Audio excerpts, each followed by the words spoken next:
आज की जो कहानी सुनाने जा रहा हूँ इसमें दुल्हों की संख्या बहुत अधिक होती है और सभी दुल्हे अपनी अपनी दुल्हन को लेकर के परेशान थे। ये पूरी घटना जब सोशल मीडिया के द्वारा और न्यूज के द्वारा जब वायरल होती है, लोगों के पास पहुंचती है, तो वाकई में लोग सोचने के लिए मजबूर हो जाते हैं और हैरान हो जाते हैं कि आखिर इतनी ज्यादा दुल्हे अपनी दुल्हन को लेकर के परेशान क्यों थे। नमस्कार दोस्तों, मैं विजय शंकर पाल। इस वीडियो को लाइक करना, चैनल को सब्सक्राइब करना। आज की जो सच्ची घटना सुनाने जा रहा हूँ ये है जम्मू कश्मीर का एक स्थान होता है जो है बड़गांव।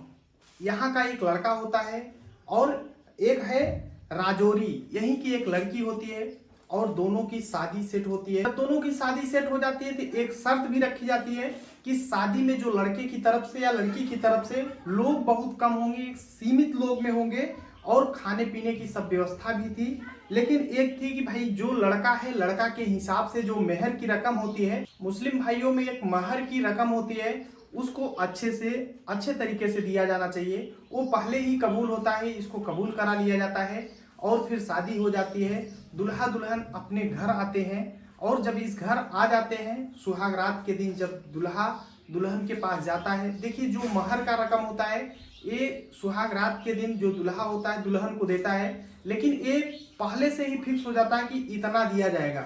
अब वो लड़का चाहे एक बार में दे दे या फिर थोड़ा थोड़ा करके उसको अदा करे। लेकिन जब ये लड़का उस लड़की के पास जाता है, जब जाता है तो लड़की बाकायदे हालचाल होता है, बातचीत होती है और एक दूसरे से दुख दर्द बांटा जाता है। उसके बाद वो जो लड़का होता है उस लड़की के साथ जो सुहाग रात में करते हैं क्रियाकलाप, उसके लिए जब आगे बढ़ता है तो लड़की उसको मना कर देती है, बोलती है ये तुम नहीं कर सकते हो। तो लड़का बोलता है आखिर क्यों नहीं कर सकता, मैंने तो शादी करके आया हूँ। तो लड़की बोलती है जब तक आप मेहर का जो रकम है उसको पूरा अदा नहीं कर देते तब तक आप हाथ नहीं लगा सकते हो। लड़का बोलता है ठीक है। अब वो अपने दोस्तों से बात करता है, जुगाड़ करता है पैसे की और जो भी मेहर की रकम डिमांड की गई थी उसको अदा कर देता है। अदा करने के बाद सुहाग रात की जो रस्में होती हैं उसको पूरा करता है। उसके बाद धीरे धीरे टाइम बीत रहा था। जैसे ही 10 से 15 दिन बीतते हैं, वो लड़की एक दिन बोलती है कि मेरे पेट में काफी दर्द हो रहा है, मेरे को हॉस्पिटल चलना है, ले चलो दवा करा दो।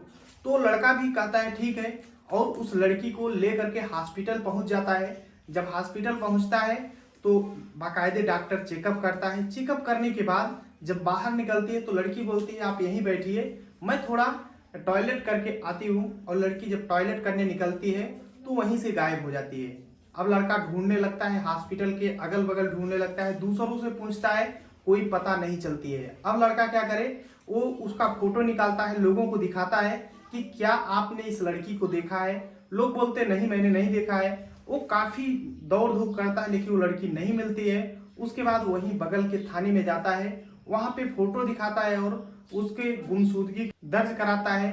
और पुलिस बोलती है कि ठीक है आप टेंशन मत लीजिए, हम भी इसको ढूंढने में प्रयास करेंगे। कुछ दिन बाद शिकायत आया कि वही जो लड़की है उसी फोटो के साथ, और जो बड़गांव का थाना था वहीं पे उसी थाने में मतलब फिर से एक शिकायत आती है और उसी फोटो के साथ, लेकिन दुल्हा दूसरा होता है, लड़की वही होती है, नाम लड़की का दूसरा होता है। और फिर से पुलिस शिकायत लिखती है। अब इसी तरीके से बड़गांव के जो अलग अलग थाने थे सभी जगह ऐसी ही शिकायत आ रही थी। जो दुल्हे होते थे वो जाते थे थाने में, बोलते थे मेरी बीवी गायब हो गई है। लेकिन सबसे बड़ी चौंकाने वाली बात ये होती है कि जो बीबियां, सभी दुल्हों की जो बीबियां होती हैं उनका फोटो सेम होता है लेकिन नाम अलग अलग होता है। बड़गांव के जब अलग अलग थानों में इस तरीके से शिकायत आती है, तभी एक पत्रकार होते हैं और वो पेपर में छाप देते हैं कि ये लड़की का फोटो रहा, लेकिन अलग अलग थानों में फोटो तो सेम ही है लेकिन नाम इस लड़की का अलग अलग है और अलग अलग दुल्हे भी हैं। एफआईआर करा रहे हैं, लगभग 29 एफआईआर दर्ज हो चुके हैं अलग अलग थानों में और फोटो यही है। लेकिन सभी दुल्हे परेशान हैं, उनकी दुल्हन गायब हो चुकी है। लेकिन चौंकाने वाली बात यह है कि फोटो एक ही है। अब पुलिस इस मामले को सीरियस लेती है, उस लड़की को ढूंढना शुरू कर देती है, तलाश करने लगती है। अब जब पुलिस ढूंढने लगती है तो 17 जुलाई 2023 को उस जो लड़की थी उसको गिरफ्तार कर लेती है। गिरफ्तार करने के बाद जब पूछताछ होता है तो पता चलता है कि जो लड़की थी ये 2 बच्चों की मां निकली, इसके 2 बच्चे होते हैं और इसी तरीके से इसने 27 शादियां की थी और जब पुलिस पकड़ने गई थी तो चौंकाने वाली बातें हैं कि 28वीं शादी का मंडप सजा हुआ था और उसी मंडप से उस लड़की को पकड़ करके लाई थी पुलिस ने।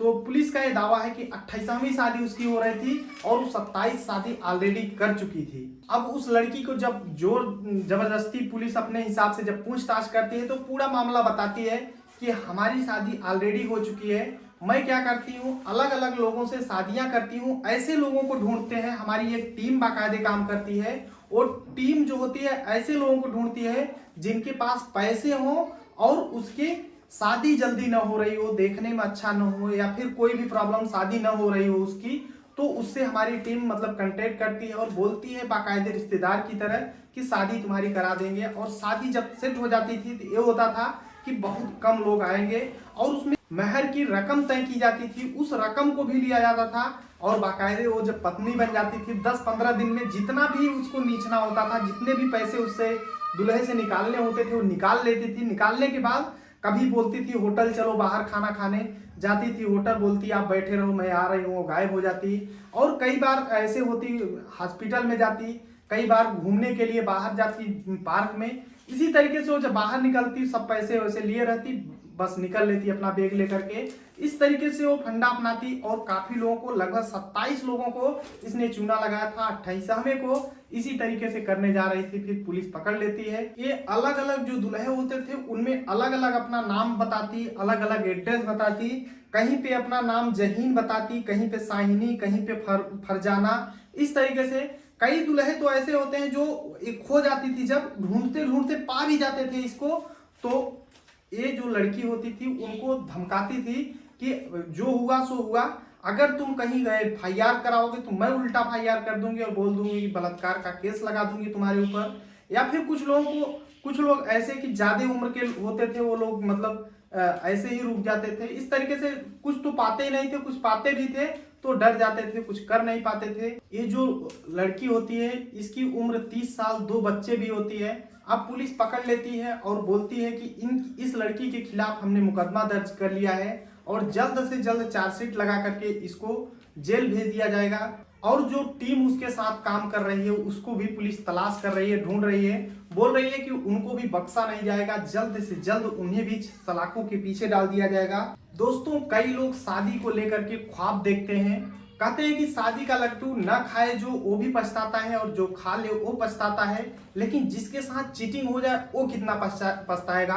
जो सोचेगा एक अरमान सजाएगा कि मैं जिंदगी बसाऊंगा, मेरे बच्चे होंगे, मैं कुछ करूंगा, लेकिन उसके साथ चीटिंग हो जाए, जो दुल्हन हो वही सातिर निकल जाए, चोर निकल जाए, तो फिर क्या होगा भाई, उसका जिंदगी ही, पूरी दुनिया ही उजड़ जाएगी, उसके अरमानों पे पानी फिर जाएगा। ये पूरी कहानी सुनाने का उद्देश्य किसी को परेशान करना है, दुख पहुंचाना नहीं है, बल्कि आप सभी को जागरूक करना है, सतर्क करना है।